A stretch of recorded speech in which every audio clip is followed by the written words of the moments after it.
بسم اللہ الرحمن الرحیم۔ السلام علیکم ورحمۃ اللہ وبرکاتہ۔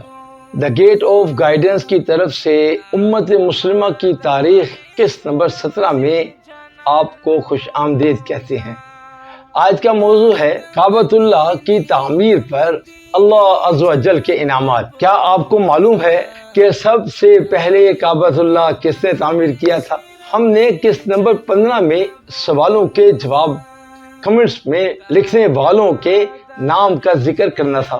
درست جواب لکھنے والوں میں ہماری بہن فرحت عائشہ اور عباد اللہ ہیں۔ جب اللہ سبحانہ تعالیٰ نے حضرت آدم علیہ نبینا علیہ السلام کو زمین پر اتارا، تبھی انہیں اس گھر کی تعمیر کا حکم دیا گیا۔ حضرت ابراہیم علیہ السلام کی نیک اولاد کے لیے دعا قبولیت۔ ایک باپ کے لیے نیک اولاد بڑا سہارا ہوتی ہے۔ حضرت ابراہیم علیہ السلام کی انقلابی زندگی کے لیے ضروری تھی نیک بیٹے کی، تاکہ آپ تعمیری کام انجام دے سکیں۔ تو آپ نے 75 سال کی عمر ہونے کے بعد بارگاہ خداوندی میں دعا فرمائی، اے میرے رب مجھے نیک بیٹا عطا فرما، تاکہ دینی امور میں میری مدد کرے اور میرے بعد بھی جو کام چلتا رہے۔ ہمارا مشاہدہ ہے ایک باپ کے لیے نیک اولاد بڑا سہارا ہوتی ہے، اور اس کی وجہ سے وہ کام زیادہ کرتا ہے۔ آپ کو ایسی اولاد کی ضرورت تھی، اللہ تعالیٰ نے آپ کی دعا قبول کی۔ ان الفاظ میں بشارت دی، قرآن مجید میں پارہ 23 اور 7واں رکوع۔ پھر ہم نے ابراہیم کو خوشخبری دی، ایک متحمل کردار لڑکے کی۔ آپ نے نیک اولاد کی دعا مانگی تھی اور اللہ سبحانہ تعالیٰ نے قبول کی، اور سب سے پہلے اسماعیل علیہ السلام پیدا ہوئے، جن کو اللہ کے راہ میں قربانی کے لیے پیش کیا۔ موجودہ تورات سے ثابت ہے کہ جو لڑکا حضرت ابراہیم علیہ السلام کی دعا کے بعد پیدا ہوا وہ حضرت اسماعیل علیہ السلام اور حضرت ہاجرہ رضی اللہ تعالی عنہا سے پیدا ہوا ہے۔ اللہ تعالیٰ نے حضرت ابراہیم علیہ السلام کو امتحانات میں کامیابی پر وہ اعزاز دینے کا فیصلہ کر لیا تھا جس کی حقدار کے لیے تاریخ کب سے جشن برات تھی، لیکن یہ اعزاز اس گھر کی تعمیر کا تھا جو دنیا میں اللہ تعالیٰ کا سب سے پہلا عبادت خانہ تھا۔ جب اللہ سبحانہ تعالیٰ نے حضرت آدم علیہ نبینا علیہ السلام کو زمین پر اتارا، تبھی انہیں اس گھر کی تعمیر کا حکم دیا تھا۔ حضرت آدم علیہ السلام نے فرشتوں کی رہنمائی میں بیت اللہ کی بنیاد رکھی تھی۔ انہوں نے اللہ تعالیٰ کے بتائے ہوئے طریقے کے مطابق اس کا طواف کیا تھا اور میدان عرفات میں جا کر حج کے دوسرے مناسک ادا کیے تھے۔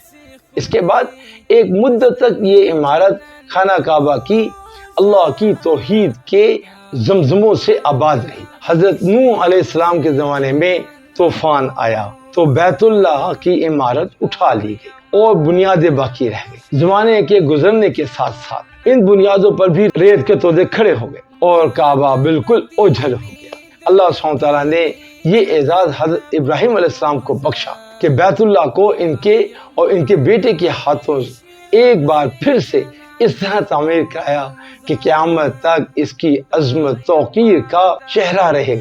اللہ سبحانہ تعالیٰ نے حضرت ابراہیم علیہ السلام کو بیت اللہ کی حدود سے آگاہ فرما دیا تھا اور حکم دیا کہ اسے ازسر نو تعمیر کریں۔ قرآن مجید میں سورہ الصافات آیت نمبر 103 سے لے کر آیت نمبر 107 تک اللہ سبحانہ تعالیٰ نے فرمایا، جب کہ ہم نے آباد کیا ابراہیم علیہ السلام کے اس گھر کی جگہ کو، یعنی خانہ کعبہ کے پاس، اور ہم نے انہیں یہ ہدایت دی کہ دیکھو تم میرے ساتھ شرک نہ کرنا کسی کو بھی، اور تم پاکیزہ رکھنا اب میرے گھر کو طواف کرنے والوں کے لیے اور قیام کرنے والوں کے لیے اور رکوع اور سجدہ کرنے والوں کے لیے۔ اب بیت اللہ دوبارہ توحید کی یاد اور اللہ سبحانہ تعالیٰ کی خالص عبادت کا مرکز بننے والا تھا۔ حضرت ابراہیم علیہ السلام اس عظیم مقصد کے لیے ایک بار پھر فلسطین سے ہو کر مکہ معظمہ پہنچے۔ ان کے جوان سال بیٹے حضرت اسماعیل علیہ السلام جو تیر اندازی اور تیر سازی کے ماہر تھے، اس وقت زمزم کے چشمے کے پاس بیٹھے تیر بنا رہے تھے۔ باپ کو آتے دیکھا تو محبت اور گرم جوشی سے ان کا استقبال کیا۔ حضرت ابراہیم علیہ السلام نے اپنی آمد کا مقصد بتاتے ہوئے کہا، بیٹا اللہ نے مجھے ایک خاص کام پر حکم دیا ہے۔ حضرت اسماعیل علیہ السلام نے عرض کیا، اللہ نے جو حکم دیا ہے آپ کر گزرے۔ فرمایا، اس میں تم میری مدد کرو گے؟ عرض کیا، جی ہاں، میں آپ کی مدد کے لیے تیار ہوں۔ حضرت ابراہیم علیہ السلام نے سامنے ایک ٹیلے کی طرف اشارہ کرتے ہوئے کہا، اللہ کا حکم ہے کہ میں یہاں اس کا ایک گھر تعمیر کروں۔ اب باپ اور بیٹا مل کر اللہ کی بتائی ہوئی حدود اور پیمائش کے مطابق مکان کی بنیادیں اٹھائیں۔ حضرت اسماعیل علیہ السلام پتھر لا کر دیتے، حضرت ابراہیم علیہ السلام بنیاد کی چنائی کرتے جاتے۔ جب بنیاد کچھ بلند ہو گئی تو ایک کونے میں حجرہ اسود نصب کر دیا گیا۔ راوی کہتے ہیں کہ دونوں باپ بیٹے تعمیر کرتے جاتے تھے اور بیت اللہ کے گرد گھوم گھوم کر یہ دعا مانگتے جاتے تھے، اے ہمارے پروردگار، ہماری خدمت قبول فرما، تو سننے والا اور جاننے والا ہے۔ بخاری شریف کی حدیث ہے۔ حضرت ابراہیم علیہ السلام جس پتھر پر کھڑے ہو کر بیت اللہ کی تعمیر کی تھی، وہ پتھر آج بھی موجود ہے، جس پر حضرت خلیل اللہ کے قدموں کے نشانات موجود ہیں۔ اس پتھر پر اللہ نے صفت رکھی تھی کہ دیوار اونچی ہونے کے ساتھ ساتھ حسب ضرورت یہ بھی اونچا ہوتا جاتا تھا۔ اسی مقام کو مقام ابراہیم کہتے ہیں، خانہ کعبہ کے بالکل سامنے۔ باپ اور بیٹے دونوں کو یقین تھا کہ وہ ایسے مرکز کی بنیاد رکھ رہے ہیں جہاں سے اللہ سبحانہ وتعالی وحدہ لا شریک لہ کی توحید کا پیغام ساری دنیا میں عام ہوگا۔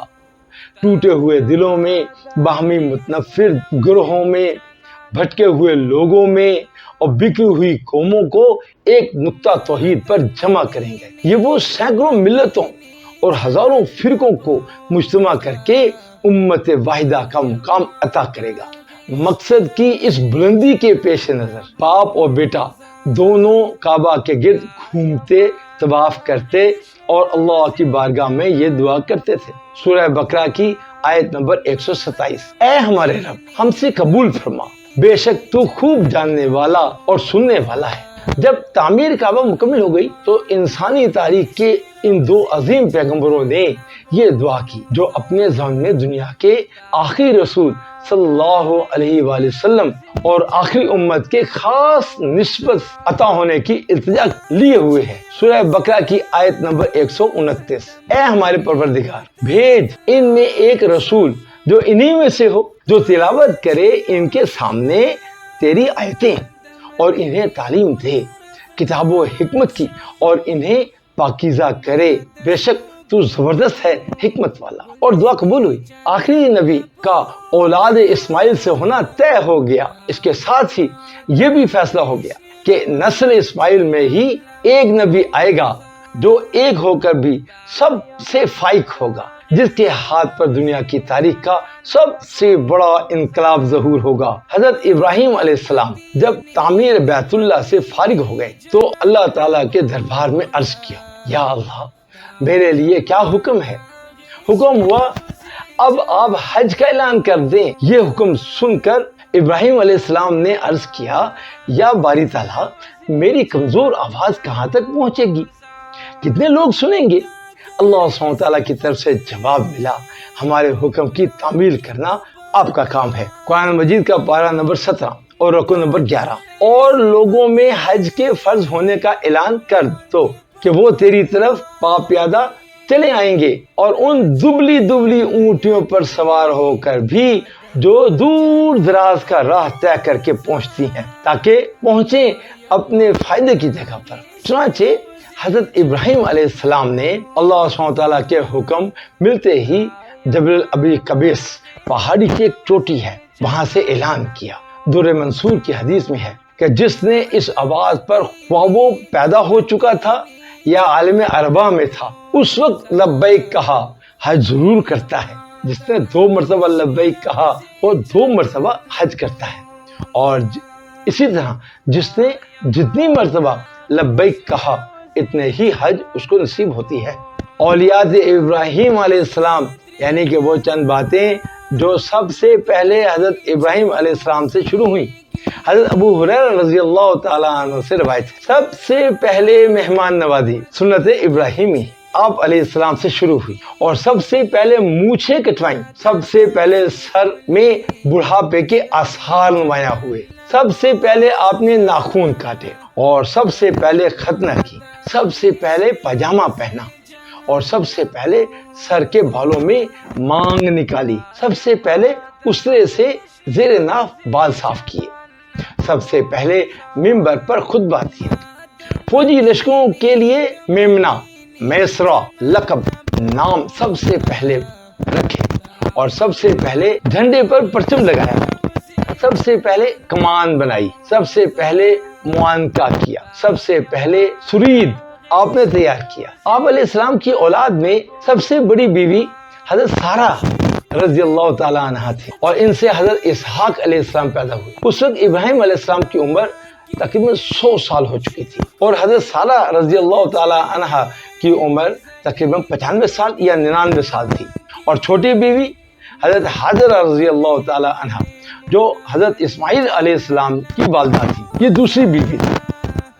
اسماعیل علیہ السلام جب پیدا ہوئے تو اس وقت ابراہیم علیہ السلام کی عمر تقریباً 86 برس تھی، جس کے معنی یہ ہوئے کہ اسماعیل علیہ السلام حضرت اسحاق علیہ السلام سے 14 سال بڑے تھے۔ یہ دونوں اولادیں ایسی عمر میں ہوئی تھیں جب ابراہیم علیہ السلام بوڑھے ہو چکے تھے۔ اس نا امیدی اور مایوسی کے بعد اللہ سبحانہ تعالیٰ نے آپ کی دعا سنی اور دونوں نے ہار بیٹے عطا فرمائے۔ اس طرح آپ علیہ السلام اللہ کے اس انعام پر شکر ادا کرتے ہوئے فرماتے تھے، شکر ہے اللہ کا جس نے بخشا مجھ کو اتنی بڑی عمر میں اسماعیل اور اسحاق، بے شک رب سنتا ہے دعا کو۔ آپ کی تیسری بیوی قطورہ، جن سے جو بیٹے پیدا ہوئے، جن کے مورخ نے نام لکھے ہیں، یکشان، مدان، مدیان، یشباق اور شوہا۔ ابراہیم علیہ السلام کی عمر 175 سال ہو چکی تھی، آخری وقت یعنی وقت اجل قریب آ گیا تھا، اس لیے آپ نے وفات سے پہلے تمام اولاد کو جمع کر کے آخری وصیت فرمائی، جس کو اللہ سبحانہ تعالیٰ نے قرآن پاک میں بیان فرمایا، اور یہی وصیت کر گیا ابراہیم اپنے بیٹوں کو اور یعقوب علیہ السلام بھی اپنے بیٹوں کو، اے بیٹو، بے شک اللہ سبحانہ تعالیٰ نے چن کر دیا ہے تم کو دین، سو تم ہرگز نہ مرنا مگر مسلمان۔ آپ علیہ السلام نے تقریباً 175 سال یا 200 سال کی عمر میں وفات پائی۔ انا للہ و انا الیہ راجعون۔ اور آپ کے دونوں صاحبزادوں حضرت اسماعیل علیہ السلام اور حضرت اسحاق علیہ السلام نے اپنے ہاتھوں سے مدینہ الخلیل یا قصبہ خلیل الرحمن میں سپرد خاک کیا۔ ان واقعات کے بارے میں کوئی سوال ہو تو کمنٹ میں ضرور لکھیں، ہم جواب دیں گے انشاءاللہ۔ اگلی قسط نمبر 18 میں بیان کریں گے کہ شام میں سکونت پذیر حضرت ابراہیم علیہ السلام کی دوسری بیوی حضرت سارہ رضی اللہ تعالی عنہا سے حضرت اسحاق علیہ السلام پیدا ہوئے۔ عراق، شام اور مصر کے وسیع و عریض ممالک میں انسانیت کی اصلاح کا کام کیا، انسانیت کی اصلاح کا کام ان کی اولاد کے سپرد کیا گیا۔ مزید تاریخی معلومات کے لیے ہمارے چینل سے جڑے رہیے اور ویڈیو دوسروں کو شیئر کرتے رہیں، چینل کو سبسکرائب بھی کریں تاکہ بات دور دور لوگوں تک پہنچے۔ اگر آپ اس سے پہلے کی قسط نمبر 16 دیکھنا چاہتے ہیں تو میرے اس طرف کلک کریں، اور اگر آپ پوری پلے لسٹ کو دیکھنا چاہتے ہیں تو میرے اس طرف کلک کریں، اور اگر آپ پورے چینل پہ وزٹ کرنا چاہتے ہیں اور ویڈیوز دیکھنا چاہتے ہیں تو درمیان میں آئیکن کو کلک کریں۔ انشاءاللہ قسط نمبر 18 میں ملاقات ہوگی، اس وقت تک کے لیے اجازت دیں۔ السلام علیکم ورحمۃ اللہ وبرکاتہ۔